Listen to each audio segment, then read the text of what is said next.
सभी का हमारे पुनः YouTube चैनल पर हार्दिक स्वागत है। आज हम पुनः एक आवश्यक जानकारी के लिए आपको सभी के सामने उपस्थित हैं। हमारे शास्त्रों और पुराणों में वर्णित हैं अनेक प्रकार के यज्ञ। आप सभी लोग, अधिकतर लोगों को यज्ञ के विषय में जानकारी होगी कि किस प्रकार से यज्ञ होते हैं। हमारे ग्राम में, हमारे क्षेत्र में, हमारे जनपद में तरह तरह के यज्ञ होते रहते हैं और कुछ यज्ञ ऐसे होते हैं जो नियमानुसार घर में किए जाते हैं, जो अपने गृह में किए जाते हैं और नित्य नैमित्य यानी नित्य रूप से प्रतिदिन किए जाते हैं। वह कर्म कौन से हैं, उनके विषय में आज हम आपके सामने उपस्थित हैं, ताकि जो हमारे नित्य नैमित्य करने वाले जो महायज्ञ हैं उनके विषय में आपको जानकारी प्राप्त हो सके। संपूर्ण जानकारी के लिए वीडियो को अंत तक अवश्य देखें। देखिए, हमारे शास्त्रों में वर्णन है पंच महायज्ञ का। हमारे क्षेत्र ग्राम में जो होते हैं यज्ञ, वो जैसे विष्णु यज्ञ, रुद्र यज्ञ, और जो हमारे घर में गृह में होने वाले यज्ञ होते हैं, नित्य नियमानुसार जो होने वाले यज्ञ, उनको महायज्ञ कहा जाता है। आप समझ रहे होंगे, जिस शब्द के आगे महा लग जाता है तो वह बड़ा हो जाता है, विशाल हो जाता है। तो जो बड़े बड़े यज्ञ होते हैं, उनसे भी बढ़कर हमारे शास्त्रों में वर्णन है, जो गृह में छोटी छोटी क्रियाओं के द्वारा जो यज्ञ किए जाते हैं वह महायज्ञ कहलाते हैं। उनका फल बहुत ही लाभकारी होता है। वर्तमान समय में हम लोग इन छोटी छोटी क्रियाओं के बारे विषय में अनजान रूप से इन क्रियाओं को न समझ पाते हैं, न जान पाते हैं, और बड़े बड़े कार्यों में लगे हुए हैं और छोटे से कार्यों की हमें जानकारी नहीं, जिसका अभाव ये होता है कि हमारे जीवन में ही तरह तरह की हमें कष्ट प्राप्त होते हैं। हम सब किसी ना किसी आवश्यक चीज के लिए भागते दौड़ते रहते हैं। बचपन से लेकर वृद्धावस्था तक हमेशा रोते ही रहते हैं, किसी ना किसी चीज की प्राप्ति के लिए भागते ही रहते हैं।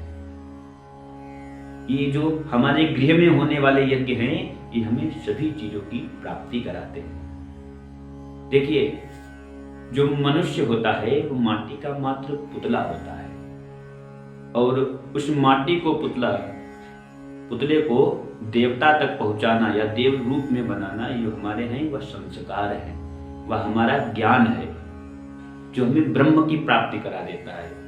और वह ज्ञान हमें गुरुजनों से, आचार्य जनों से, उनसे प्राप्त होता है, शास्त्रों से प्राप्त होता है, पुराणों से प्राप्त होता है। और आजकल इस व्यस्तता भरे जीवन में किसी को शास्त्र पुराण पढ़ने का समय ही नहीं है। हम लोग अपना व्यर्थ का समय ज्यादा से ज्यादा मोबाइल के रूप में गुजार देते हैं, उसको मोबाइल को चलाते रहते हैं, दिन रात अपना समय व्यर्थ गवा देते हैं। वह हमें आवश्यक लगता है, पर जो हमारा आवश्यक कर्म है उसको हम नहीं कर पाते, उसकी जानकारी नहीं कर पाते। तो हमारे जो नित्य प्रतिदिन होने वाले जो कर्म हैं, जिनका हमें विशेष फल प्राप्त होता है, उनके बारे में अवश्य जानकारी हमको होनी चाहिए। कहते हैं कि इन महायज्ञों को करने से मनुष्य का जीवन, परिवार, समाज शुद्ध, सदाचारी और सुखी रहता है। ऐसा शास्त्रों में वर्णन है। या कोई मैं अपने पास से नहीं कह रहा हूँ, जो शास्त्रों में वर्णन है वही कह रहा हूँ। हमारे पंच महायज्ञ कौन है? बोले पंच महायज्ञ जो हमारे शास्त्रों में वर्णन है, जो नियमित रूप से देवता, ऋषि मुनि जो करते आए हैं, जिन्होंने हमें संस्कार के रूप से हमें यह संपत्ति प्रदान की है, वही हमारे पंच यज्ञ है। पंच यज्ञ कौन कौन से हैं?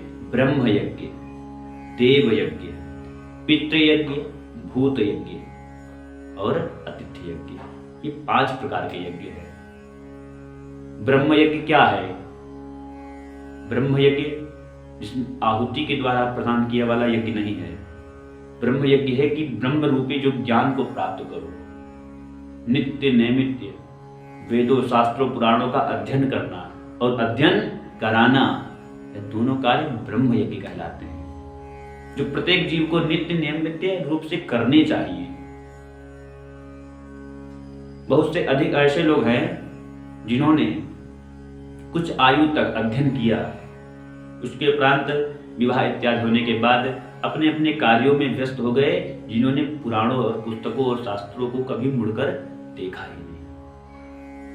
सालों हो जाते हैं, कभी कोई पुस्तक खोल के पढ़ते नहीं, अध्ययन नहीं करते। और हमारे शास्त्रों में वर्णन है कि हमें नित्य प्रति अध्ययन करना चाहिए, हमारी कोई भी अवस्था हो। हमारे गुरुजन आचार्य जन नित्य नैमित्य अध्ययन करते रहते हैं। उस अध्ययन के ही द्वारा उनको ज्ञान प्राप्त होता है, उस ज्ञान से हमारा आपका कल्याण होता है। इसीलिए ब्रह्म यज्ञ नित्य प्रतिदिन करना चाहिए प्रत्येक जीव को, प्रत्येक मनुष्य को। नित्य नैमित्य किसी शास्त्र का अध्ययन, किसी वेद का अध्ययन, किसी पुराण का अध्ययन अवश्य करना चाहिए।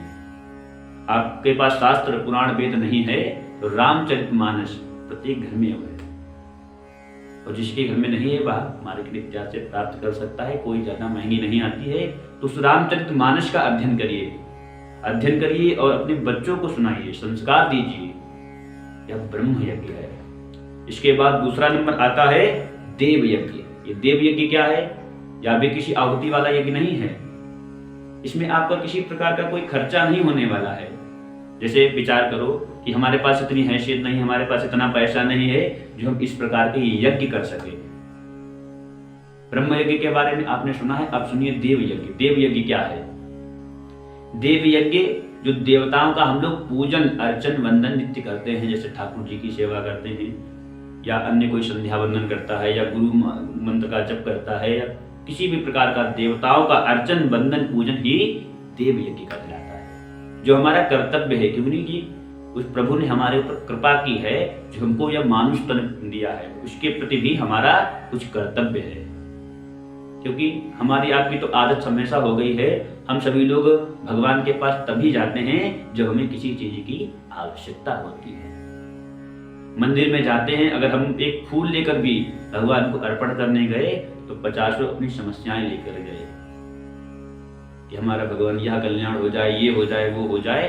प्रणाम करते जा रहे हैं, पर मन में कामनाओं जो है वो हमारी चलती रहती हैं, वो समापन विराम कभी होती ही नहीं। ऐसा नहीं, हमारी आवश्यकता हो तब भी और ना हो तब भी। जैसे अकामः सर्व कामो वा मोक्ष काम उदाहरण, भागवत में वर्णन है, किसी चीज की आवश्यकता हो या ना हो आवश्यकता, तब भी हमें परमात्मा का स्मरण करना चाहिए। यह देव यज्ञ है। पितृ यज्ञ क्या है? जो हमारे पूर्वज हैं, जो पितृ रूपी देवता हैं, उनके प्रति कुछ श्रद्धा भाव से किया जाए, जैसे तर्पण, श्राद्ध इत्यादि जो पितरों के लिए किया जाए वह पितृ यज्ञ होता है, जो समय समय पर हम लोग करते हैं। पर इसका विधान तो नित्य नैमित्य वाला है कि नित्य पितृ यज्ञ भी होना चाहिए, नित्य पितृ यज्ञ करना चाहिए। ऐसा नहीं कि पितृपक्ष आए या श्राद्ध आए तभी करना चाहिए, ऐसा नहीं है।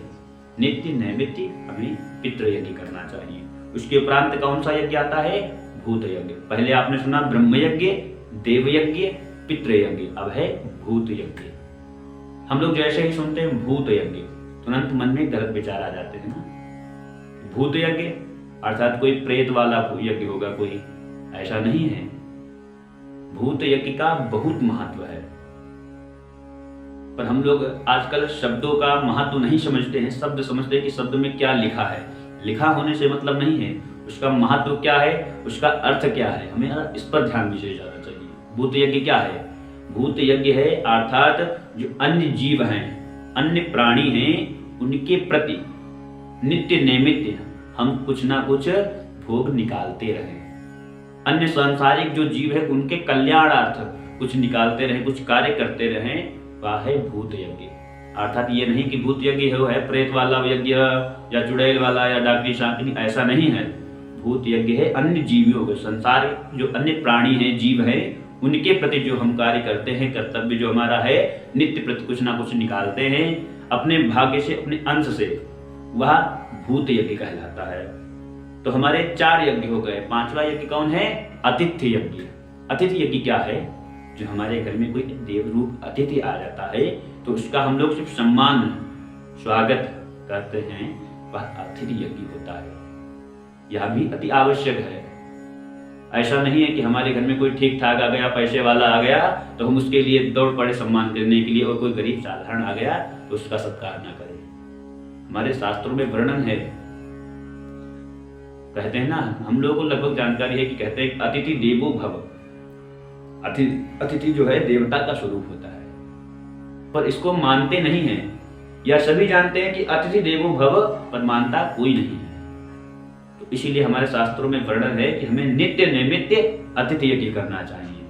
5 यज्ञ हमारे हो गए, और इन 5 यज्ञों को महायज्ञ कहा जाता है, क्योंकि इसका बड़ा ही फल है। हम लोग विष्णु यज्ञ करें, रुद्र यज्ञ करें, तो उसका फल हमें भले विलंब से प्राप्त हो, पर इन महायज्ञ का फल हमें तत्काल प्राप्त होता है। इसीलिए हमें नित्य नैमित्य ये 5 यज्ञ अवश्य करने चाहिए। कौन कौन से यज्ञ?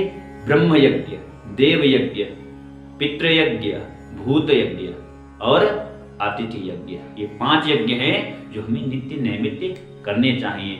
इससे हमारे जीवन में बदलाव अवश्य आएगा, और ऐसे ही हमें संस्कार अपने आने वाले संतान या अपने संतान को प्रदान करने चाहिए, ताकि वो भी जो हमारा शास्त्रों में, पुराणों में वर्णन है, जो संस्कार दिए गए हैं हमारे पूर्वजों के द्वारा, वह हमेशा आगे क्रम से बढ़ते रहे।